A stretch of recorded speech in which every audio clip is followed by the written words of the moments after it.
sama-sama punya kecepatan, bisa dribble, dan kemudian bisa bermain di dua sisi sekaligus juga. Tetapi yang membedakan dari sisi otot, dari sisi body strength, Luis Enrique jauh lebih kuat dibandingkan Zelewski. Cerewetan ceking kita, nyerewetin apa aja. Teman-teman, yang sedang kalian saksikan saat ini adalah Cerewetin Inter. Apa kabar teman-teman semua? Semoga dalam keadaan sehat, selamat memasuki musim yang baru. Akhirnya Serie A akan segera dimulai ya. 1 minggu lagi saja teman-teman. Sungguh tidak terasa preseason kali ini, khususnya kalau dari gua pribadi.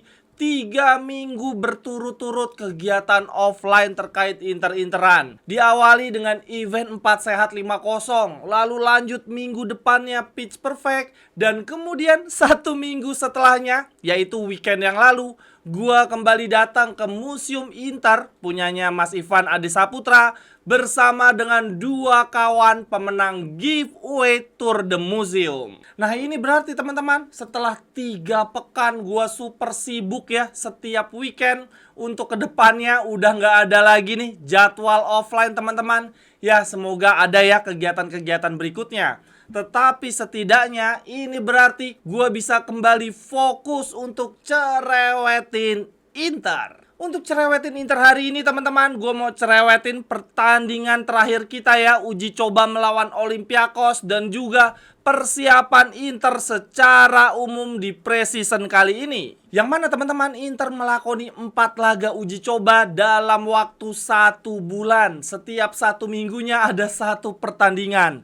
Preseason Inter untuk kali ini memang sangat singkat ya. Biasanya preseason itu berlangsung antara 1,5 ataupun 2 bulan teman-teman. Tapi untuk musim ini preseason Inter sangat sempit. Karena akhir musim lalu Inter bermain sangat panjang ya, sampai dengan Piala Dunia antar klub. Jadi ketika tim-tim lain para pemainnya sudah beristirahat, pemain Inter masih juga bertanding. Akibatnya ketika tim-tim lain sudah selesai liburan, sudah bisa memulai pramusim lebih cepat, sedangkan untuk Inter, liburannya paling terakhir, paling sedikit, paling telat, sehingga akibatnya persiapan untuk menyambut season yang baru pun dimulainya paling terakhir. Waktunya sempit, cuma punya waktu 1 bulan saja. Nah, dalam waktu 1 bulan terakhir ini, Inter 4 laga uji coba, 4-4-nya menang ya. Salah satunya melalui adu penalti ketika lawan Monza. Total Inter mencetak 13 gol dari 4 laga. Menurut gua ya lumayan lah ya, berarti rata-rata 1 pertandingan 3 gol. Tetapi yang parah adalah catatan kebobolan. 6 kali bobol dari 4 laga uji coba. Menurut gua ini sangat amat parah. Untungnya di partai pamungkas, partai terakhir uji coba, Inter clean sheet. Dan ini merupakan satu-satunya clean sheet Inter di bawah asuhan Cifu di pramusim ini. Gue membuat beberapa catatan ya, kekurangan dan kelebihan Inter selama pramusim, khususnya yang sangat terlihat di partai terakhir melawan Olympiakos. Yang pertama menurut gue ya, di partai terakhir kemarin mulai terlihat tuh skema permainan Cifu mulai terorganisir, mulai enak dilihat. Banyak peluang yang tercipta dari hasil kerjasama tim dari Cifu Ball, bukan hanya dengan mengandalkan aksi individu pemain ataupun error dari lawan. Dan yang menurut gua paling perlu di highlight adalah selama 4 laga uji coba, Cifu selalu memainkan formasi 3-5-2, alias tidak ada perubahan dari skema Inzaghi Ball. Tidak terwujud itu teman-teman, gembar-gembor media ya, bahwa Cifu akan bermain dengan 3-4-1-2 ataupun 3-4-2-1. Sepertinya Cifu belum berani ya menerapkan idealisme permainan dia, mengubah skema permainan secara total. Karena sampai dengan detik ini Cifu belum mendapatkan suntikan pemain yang sesuai dengan karakteristik permainan dia. Alhasil Cifu tidak merombak skema permainan ya. Pola dasar tetap 3-5-2 walaupun ada perubahan gaya permainan, lebih agresif, lebih vertikal, dan dari pertahanan lebih high pressing. Menurut gue ya teman-teman, dengan Cifu tetap mempertahankan pola dasar 3-5-2 karena artinya para pemain tidak perlu mengubah banyak hal. Gaya bermain terlalu signifikan dalam waktu yang singkat saja, hanya dalam waktu 1 bulan. Ya walaupun mungkin saja Cifu perlahan tapi pasti nanti akan mengubah formasi menjadi 3-4-1-2 ataupun 3-4-2-1. Gua rasa ini tergantung bagaimana pergerakan Mercato Inter dalam waktu 1 atau 2 minggu terakhir. Dan ini mengingatkan gua dengan Cifu ketika melatih Parma pun begitu teman-teman. Di awal-awal dia datang, di pertandingan-pertandingan awal, dia tidak mengubah formasi. Dia tetap menggunakan formasi lama Parma. Dan kemudian perlahan tapi pasti Parma mulai bermain dengan ciri khas Cifu Ball. Nah itu tadi adalah salah satu kelebihan, yaitu gaya permainan pola dasar formasi tidak berubah signifikan, tetap 3-5-2. Tetapi 3-5-2-nya Cifu ini teman-teman tetap ada perbedaan mencolok dengan Inzaghi Ball, yaitu lini pertahanan ya. Tadi gue sebut lini pertahanan kita bermain lebih tinggi, high pressing. Dan ini menyebabkan kelemahan tersendiri dalam permainan Inter. Terlihat banget di laga uji coba, lini belakang kita terlihat sangat amat rapuh, menjadi titik terlemah di skuad. Menurut gue ya, tanpa tambahan suntikan back baru yang lebih muda dan lebih cepat, waduh gawat banget nih ya. Semoga Cifu bisa lebih adaptif ya, tidak terlalu memaksakan Inter bermain dengan high pressing, garis pertahanan yang tinggi, sementara pemain belakang kita isinya De Vrij dan Acerbi yang sudah sangat lambat. Dan untuk lini belakang menurut gua permasalahannya bukan cuma dari sisi teknis maupun taktik ya, tapi dari sisi mental. Gua lihat para pemain Inter secara keseluruhan juga masih gamang lah, belum sepenuhnya pulih dari buruknya musim lalu. Jadi secara psikologis menurut gua ada pengaruhnya juga nih dengan lemahnya lini pertahanan kita. Lalu kemudian kekurangan lainnya yang gue lihat di partai lawan Olympiakos ada di sisi regista teman-teman. Kemarin Cifu menempatkan Susik ya sebagai regista, yang mana artinya berarti di musim yang baru nanti Inter tetap akan sangat bergantung dengan Hakan Çalhanoğlu yang mulai sakit-sakitan. Kita belum menemukan pemain yang sepadan yang bisa menggantikan Hakan Çalhanoğlu. Sejauh ini dari yang gua baca ya di berbagai media, Inter sedang mencari gelandang baru untuk menjadi rotasi atau pelapisnya Hakan, tetapi dengan karakteristik yang berbeda. Bukan sebagai regista, bukan sebagai sutradara lapangan, bukan sebagai penyeimbang lini tengah. Tetapi gelandang yang dicari oleh Inter adalah gelandang bertahan murni yang lebih fisikal, yang siap kerja kotor, berduel di lini tengah, memotong serangan lawan sebelum sampai ke lini pertahanan. Nah, gelandang bertahan murni ini baru bisa kesampaian kalau Inter melepas dua gelandang sekaligus, yaitu Aslani dan salah satu antara Zielinski dan Fratesi. Kemudian kekurangan lainnya yang gua catat adalah kekhawatiran terhadap cedera Di Marco. Di partai lawan Olympiakos kemarin Di Marco cedera ya di babak pertama, padahal dia ngegolin, mental bisa aja bangkit, malah cedera ya. Semoga cederanya nggak panjang ya. Kenapa gua khawatir dengan cederanya Di Marco? Karena Inter tidak lama kemudian ya, tidak sampai 1 hari, Inter malah melepas Zielinski, pemain yang sebelumnya diproyeksikan menjadi pelapis Di Marco di wingback kiri.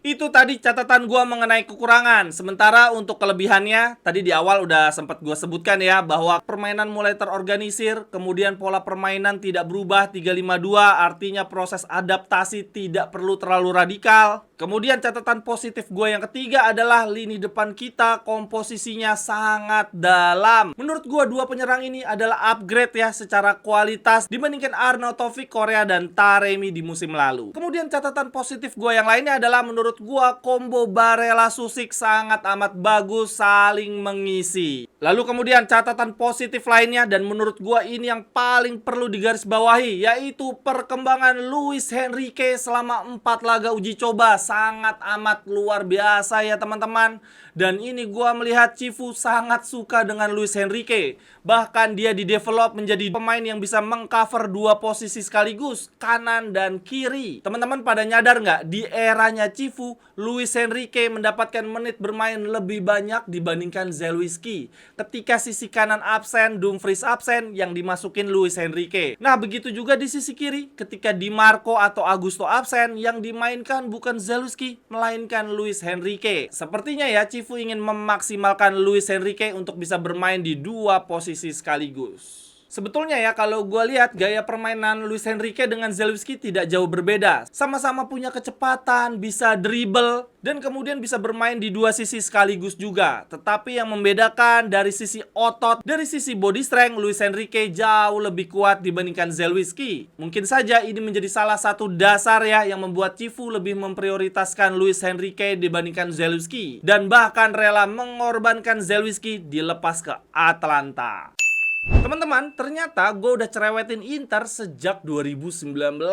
Bukan 4 season, melainkan udah 6 tahun gue nemenin kalian di sini. Kalau teman-teman benar-benar suka cerewetin Inter, kalian pingin channel ini terus hidup, bahkan berkembang naik kelas, yuk kasih dukungan nyata. Dukungan teman-teman bakal gue pakai untuk nyewa tempat, bangun studio, dan upgrade peralatan, supaya konten ceking kita makin segar dan gue juga makin semangat untuk ngasih berita-berita terbaik terhangat soal Inter dan Serie A langsung dari hati. Semua dukungan tentu saja akan gue publikasikan seperti biasa. Boleh juga kalau teman-teman mau kasih cerewetan soal Inter atau request konten, lo bisa donasi melalui Saweria atau QRIS ini. Barcode dan linknya ada di kolom deskripsi. Terima kasih banyak. Nah, untuk yang berikutnya gue ingin membahas tentang Zelewski nih teman-teman. Wah, pada kaget ya. Pemain yang baru saja kita tebus bulan lalu dengan harga 6 juta. Kok ya tiba-tiba tidak ada gosip, tidak ada hujan, tidak ada angin, langsung deal aja nih sama Atlanta di harga 16-17 juta euro. Atau hampir 3 kali lipat dari harga ketika kita menebusnya dari Roma. Banyak yang kontra nih teman-teman dengan keputusan Inter melepas Zelewski ya. Karena gue inget banget di paruh kedua musim lalu, Winter Mercato, ketika kita mendatangkan Zelewski, langsung memberikan assist ke Steven De Vrij ya, membuat kita terhindar dari kekalahan di Derby della Madonnina. Dan kemudian di pertandingan-pertandingan berikutnya, Zelewski memberikan warna permainan yang selama ini didamba-dambakan oleh Interisti. Kemudian satu lagi yang paling ikonik dari Zelewski, yaitu gol yang dia cetak menjadi salah satu gol terindah Inter di musim lalu. Makanya gue sangat wajar apabila melihat teman-teman kontra dengan keputusan manajemen menjual Zelewski. Namun kalau dari sisi gue pribadi, gue sangat setuju dan justru memuji keputusan manajemen melepas Zelewski ini.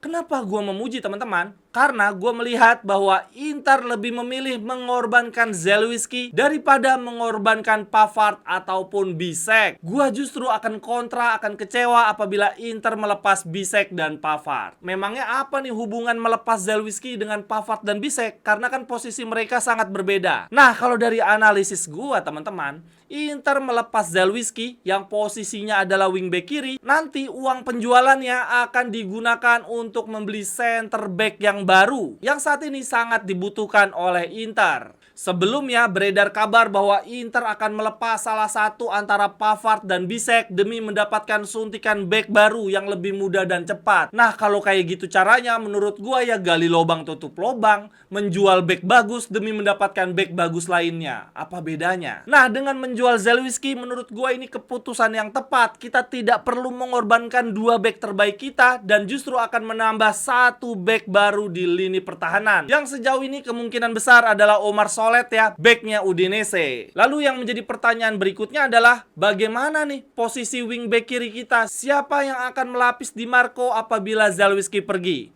Nah, tidak perlu khawatir teman-teman. Cifu mendevelop Luis Enrique untuk bisa bermain di 2 posisi sekaligus, yaitu wingback kanan dan wingback kiri.